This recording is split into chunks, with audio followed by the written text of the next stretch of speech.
Hello friends, मैं अनीता भास्कर आप सभी लोगों का अपने यूट्यूब चैनल पर स्वागत करती हूँ। आशा करती हूँ कि आप सभी लोग अच्छे होंगे। और इंडियन हिस्ट्री में हम जो है आज करेंगे घटना चक्र के क्वेश्चन, मुगल कालीन संगीत एवं चित्रकला।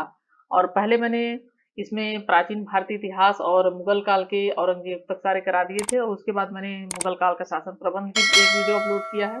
और उसके वेरी इंपॉर्टेंट क्वेश्चन और इसके भी इंपॉर्टेंट क्वेश्चन है बहुत, मुगल कालीन संगीत एवं चित्रकला।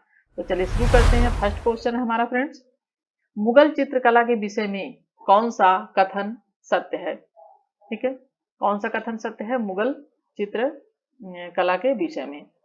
और ये है हमारा युद्ध दृश्य, पशु पक्षी और प्राकृतिक दृश्य, दरबारी चित्रण, उपयुक्त सभी।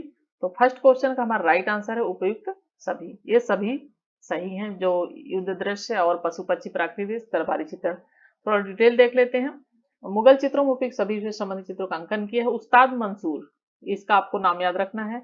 उस्ताद मंसूर पशु पक्षी या प्राकृतिक दृश्यों का चित्रण करने में दक्ष था। तो ये आपको याद रखना है कि कौन दक्ष था प्राकृतिक चित्रों का जो है वो करने में, चित्रण करने में। नेक्स्ट है सेकेंड क्वेश्चन, चित्रकला की मुगल शैली का प्रारंभ किया था अकबर ने, हुमायूं ने, जहांगीर ने, शाहजहां ने। तो आपको याद रखना है ये किया था हुमायूं ने, जहांगीर ने नहीं किया था। हाँ, जहांगीर के शासनकाल में चित्रकला अपने चरम उस पर पहुंची थी, लेकिन इसकी शुरुआत किसने की थी? हुमायूं ने की थी। और डिटेल देखते हैं। चित्रकला के क्षेत्र में मुगल शैली का प्रारंभ हुमायूं ने किया था। मुगल चित्रकला की नींव हुमायूं के शासनकाल में ही पड़ी। फारस एवं अफगानिस्तान, अफगानिस्तान निर्वासन काल में उसने मीर सैयद अली, दो ये चित्रकार लाया था अपने साथ, ये आपको रखना है। मीर सैयद अली और अब्दुल समद नामक दो पारसी चित्रकारों की सेवाएं प्राप्त की थी और उसके द्वारा चित्रकला की शुरुआत की गई थी। इन्होंने मिलकर एक उन्नत कला का संगठन की स्थापना की थी। ठीक है, थर्ड क्वेश्चन हमारा, चित्रकला की मुगल कला भारतीय लघु चित्रकला की रीढ़ है। निम्नलिखित में से किस कला पर मुगल चित्रकला का प्रभाव नहीं पड़ा? पहाड़ी, राजस्थानी, कांगड़ा, कालीघाट। तो हमारा थर्ड क्वेश्चन का हमारा राइट आंसर है डी, कालीघाट। जो मुगल चित्रकला ने पहाड़ी, राजस्थानी और कांगड़ा चित्रकला को प्रभावित किया था, किंतु कालीघाट चित्र का जो है प्रभाव नहीं पड़ा था। इसने अपने प्रतिमान स्थानीय संदर्भ ग्रहण किए हैं। नेक्स्ट है फोर्थ क्वेश्चन, दास्ताने हमीर हमजा का चित्रांकन किसके द्वारा किया गया? अब्दुल समद, मंसूर, मीर सैयद अली, अब्दुल हसन। तो फोर्थ क्वेश्चन का हमारा राइट आंसर है अब्दुल समद। डिटेल देखिए, अकबर ने अनेक ग्रंथों को चित्रित करवाया। ये थोड़ा डिटेल बड़ा है और इसको अच्छी तरीके से देखिए, क्योंकि आपके उसमें से तो एक क्वेश्चन, लेकिन इसमें से कई क्वेश्चन आपके क्लियर हो सकते हैं। और क्वेश्चन अगर इधर उधर घुमा के पूछता है तो आपको आंसर देने में जो है आसानी होगी। इसलिए डिटेल पूरा अच्छी तरीके से पढ़ा करिए। अकबर ने अनेक ग्रंथों को चित्रित करवाया था। इसमें दास्ताने अमीर हमजा यह हुमायूं के काल में चित्रित होना प्रारंभ हुआ था, अकबर के शासनकाल में यह पूर्ण हुआ था। ठीक है, बदायूं और शाहनवाज खां के अनुसार इसे तैयार करने में लगभग कितने साल लगे थे? 15 वर्ष लगे थे। और पहले सैयद अली तथा बाद में अब्दुल समद, पहले सैयद अली जो हुमायूं उसके साथ आया था, हुमायूं के साथ, हुमायूं का चित्रकार था। अब्दुल समद देखने में प्राय 50 चित्रकारों ने इसे तैयार किया था और इसमें हिस्सा लिया था। इसमें करीब 1200 चित्र हैं और सभी चित्र 27x20 आकार वाले असामान्य रूप से लंबे चौड़े फोलियो के एक तरफ चिपकाए हुए थे। यह ग्रंथ फारसी नायक अमीर हमजा, मोहम्मद साहब के चाचा, के वीरतापूर्वक कारनामों का उल्लेख करता है। ठीक है, नेक्स्ट है, निम्नलिखित में से कौन जहांगीरी चित्रकार थे? नीचे दिए कुछ से सही उत्तर चुनना है। अब्दुल समद, अबुल हसन, आकारीजा, मीर सैयद। तो मीर सैयद अली और अब्दुल समद आपने देखा कि ये हुमायूं के शासनकाल के थे, तो इसमें आकारीजा और अबुल हसन। तो हमारा फिफ्थ क्वेश्चन का हमारा राइट आंसर है बी, 2 ये 3। ठीक है, अबुल हसन और आकारीजा। अबुल हसन उस्ताद मंसूर, फारूक शेख, बिशनदास, आकारीजा, मोहम्मद नादिर और मनोहर और माधव गोवर्धन जहांगीर के समय के प्रमुख चित्रकार थे, और जबकि ये हुमायूं के चित्रकार के थे। नेक्स्ट, मुगल चित्रकला ने किसके शासनकाल में उन्नति की थी? तो मैंने बताया था कि ये जहांगीर के शासनकाल में उन्नति की थी। मुगल चित्रकला जहांगीर के काल में अपने शिखर पर पहुंच गई थी और जहांगीर चित्रकला का बड़ा कुशल पारखी था। और मुगल शैली में मनुष्यों का चित्र बनाते समय एक ही चित्र में विभिन्न चित्रकारों द्वारा, जैसे किसी ने मुख बनाया, किसी ने शरीर बनाया, किसी ने पैरों को चित्रित किया, का उस समय रिवाज था कि अलग अलग चित्रकार अलग अलग उसको चित्रित करते थे। तो जहांगीर दावा करता था, जहांगीर का दावा था कि वह किसी भी चित्र में विभिन्न चित्रकारों के अलग अलग योगदान को पहचान सकता था। कि वह जो किसी ने मुख बनाया, किसी ने शरीर बनाया, किसी ने कुछ बनाया, तो वो पहचान जाता था कि किस चित्रकार के द्वारा यह बनाया हुआ है। शिकार युद्ध तथा राज दरबार के दृश्यों को चित्रित करने के अलावा जहांगीर के काल में मनुष्यों तथा जानवरों के चित्रों को बनाने की कला में विशेष प्रगति हुई थी।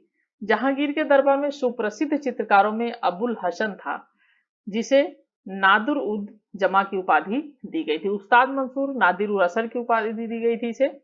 और फारूक शेख, बिशनदास अकारिया, मोहम्मद नासिर, मोहम्मद मुराद, मनोहर, ये सब इसके चित्रकार थे। अबुल हसन ने जहांगीर के सिंहासनोहर का एक चित्र बनाया था। किसने बनाया था जहांगीर के सिंहासनोहर का चित्र? अबुल हसन ने बनाया था। ठीक है, जिसे जहांगीर की आत्मकथा तुझके ए जहांगीरी,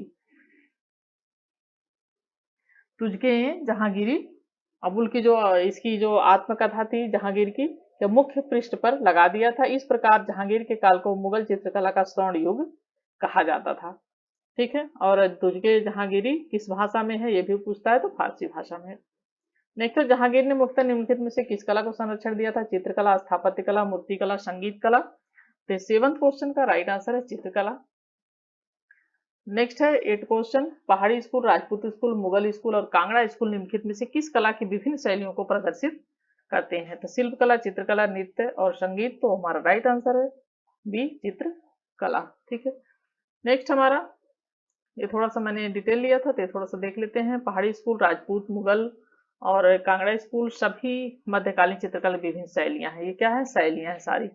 पहाड़ी school, Rajput school, Mughal school, ये सब कांगड़ा स्कूल, ये सब शैलियां हैं। उत्तर पश्चिमी हिमालय क्षेत्र के विभिन्न पहाड़ी राज्यों में की जाने चित्रकारी को सामान्यतः पहाड़ी चित्रकला कहते थे।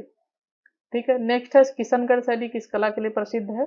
मंदिर कला, चित्रकला, युद्ध शैली, मूर्ति कला। तो 9th क्वेश्चन का हमारा राइट आंसर है चित्रकला। किशनगढ़ शैली जो चित्रकला के लिए प्रसिद्ध है। और ये कहाँ की? राजस्थान की प्रसिद्ध शैली है। ठीक है, कभी कभी ये भी क्वेश्चन पूछ लेगा कहाँ की शैली है, तो आपको ये भी ध्यान रखना है। किशनगढ़ की ये जो है राजस्थान की प्रसिद्ध शैली है किशनगढ़ शैली। जो चित्रकला से संबंधित यह शैली अपनी श्रृंगारिक चित्रों के लिए संपूर्ण भारत में जानी जाती है। और किशनगढ़ के राजा सामंत, नाम आपको याद रखना है कौन थे? राजा सामंत सिंह श्रृंगार प्रिय व अच्छे साहित्यकार थे, जो नागरी दास के नाम से प्रसिद्ध हुए। किस नाम से प्रसिद्ध हुए थे? नागरी दास के नाम से प्रसिद्ध हुए। इनकी प्रेमिका बनी ठनी राधा का सौंदर्य इनके काव्य पर आधारित है। ठीक है, बनी ठनी जो शैली है वो भी पूछते हैं, तो राजस्थानी शैली है बनी ठनी। इस शैली के प्रमुख कलाकार अमीचंद, छोटू, भवानीदास, निहाल चंद, सीताराम आदि हैं। बनी ठनी का प्रसिद्ध चित्र, बनी ठनी का जो प्रसिद्ध चित्र मशहूर है आपने सुना होगा, ये निहाल चंद ने बनाया था, जो किशनगढ़ शैली में है। ठीक है, नेक्स्ट है 10th क्वेश्चन, निम्नलिखित में से कौन सा एक संगीत वाद्य बजाने में औरंगजेब की दक्षता थी? तो औरंगजेब क्या संगीत वाद्य बजाता था? 10th क्वेश्चन का हमारा राइट आंसर है बीड़ा। ठीक है, सी। और औरंगजेब ने संगीत को इस्लाम विरोधी मानकर उस पर पाबंदी लगा दी थी। संगीत पे पाबंदी लगा दिया था इसने। और उसी के काल में फारसी भाषा में भारतीय शास्त्रीय संगीत पर सर्वाधिक पुस्तकें भी लिखी गई थी, जो कि ज्यादातर पुस्तकें उसके काल में चोरी चोरी लिखी गई हैं, क्योंकि उसने पाबंदी लगा रखी थी। औरंगजेब संगीत विरोधी होने के बावजूद भी ये जो है स्वयं एक कुशल बीड़ा वादक था, यानी बीड़ा भी बजाता था, और संगीत विरोधी तो था लेकिन बीड़ा बजाता था। ठीक है, नेक्स्ट है 11th क्वेश्चन, प्रातः काल में गाया जाने वाला राग है। तो प्रातः काल में कौन सा राग गाया जाता है? तोड़ी, दरबारी, भोपाली, भीम पलासी। तो 11th क्वेश्चन का हमारा राइट आंसर है तोड़ी। तोड़ी राग प्रातः कालीन गाया जाने वाला राग है। यह राज दरबारों में भाटों एवं चरणों द्वारा गाया जाता था। ठीक है, नेक्स्ट है 12th क्वेश्चन, तानसेन, बैजू बावरा और गोपाल नायक जैसे संगीतज्ञों ने स्वामी हरिदास से प्रशिक्षण प्राप्त किया था। स्वामी हरिदास के अनुयायियों ने कितने संगीत अर्चना केंद्र स्थापित किए थे? 12th क्वेश्चन का हमारा राइट आंसर है 5, ए। ठीक है, ए ऑप्शन सही है, जिसमें 5 जो है अर्चना केंद्र स्थापित किए थे। नेक्स्ट हमारा 13 क्वेश्चन, अकबर के शासनकाल में ध्रुपद गायकों में सम्मिलित थे। तो ध्रुपद गायक कौन कौन थे? तानसेन, हरिदास, सूरदास, बिलास खां। तो 13 क्वेश्चन का राइट आंसर हमारा है ए, 1 और 2, यानी तानसेन ध्रुपद गायक थे और हरिदास जो थे वो ध्रुपद गायक थे। ठीक है, दोनों। और अकबर के शासनकाल में तानसेन और स्वामी हरिदास प्रमुख ध्रुपद गाए थे। बिलास खां जहांगीर के दरबार का प्रमुख संगीतज्ञ था। तो बिलास खां जो था वो जहांगीर के दरबार का प्रमुख संगीतज्ञ ये भी था, तानसेन और उनके अलावा। नेक्स्ट हमारा 14 क्वेश्चन, प्रसिद्ध तानसेन का मकबरा स्थित है आगरा में, ग्वालियर में, झांसी में, जयपुर में। तो 14 क्वेश्चन का हमारा राइट आंसर है बी, ग्वालियर में। तानसेन अकबर के दरबार का प्रसिद्ध संगीतज्ञ, जैसा कि आप जानते हैं, वह अकबर के नवरत्नों में से एक था। और अकबर के दरबार में आने से पहले तानसेन रीवा के राजा रामचंद्र के दरबार में था। किसके दरबार में था? रामचंद्र के दरबार में, रीवा के राजा जो थे, जहां से अकबर ने अपने दरबार में बुलाया और बहुत उच्च स्थान प्रदान किया। और अकबर ने तानसेन को कंठाभरण वाड़ी विलास की उपाधि दी थी। किसकी उपाधि दी थी? ये आपको थोड़ा सा ध्यान रखना है। और तानसेन उस समय का सबसे अच्छा गायक माना जाता था। अबुल फजल के अनुसार उसके समान भारतवर्ष में, अबुल फजल ने क्या कहा है उसके बारे में कि उसके समान भारतवर्ष में उससे पहले 1000 वर्ष तक कोई भी अच्छा गायक नहीं हुआ। उसने राजा मान सिंह द्वारा स्थापित ग्वालियर स्कूल में शिक्षा प्राप्त की थी। और उसका मकबरा जो है ग्वालियर में है। और ग्वालियर कहाँ पे है? मध्य प्रदेश में, ठीक है। और रीवा भी मध्य प्रदेश में है। 15 क्वेश्चन हमारा, तानसेन का मूल नाम था मकरचंद पांडे, रामतनु पांडे, लाल कलावंत या बाज बहादुर। तो तानसेन का जो मूल नाम था ये था रामतनु पांडे, ठीक है। और तानसेन का मूल नाम रामतनु पांडे था। तानसेन अकबर के दरबार में आने से और रीवा के राजा रामचंद्र के उसमें था। और इसका इस तरह ये इसको उपाधि दी गई थी। 16 क्वेश्चन, निम्नलिखित में से किस मुगल शासक ने लाला कालवन से हिंदू संगीत की शिक्षा ली? हुमायूं, जहांगीर, अकबर, शाहजहां। तो किसने शिक्षा ली थी? 16 क्वेश्चन का राइट आंसर है अकबर ने, ठीक है।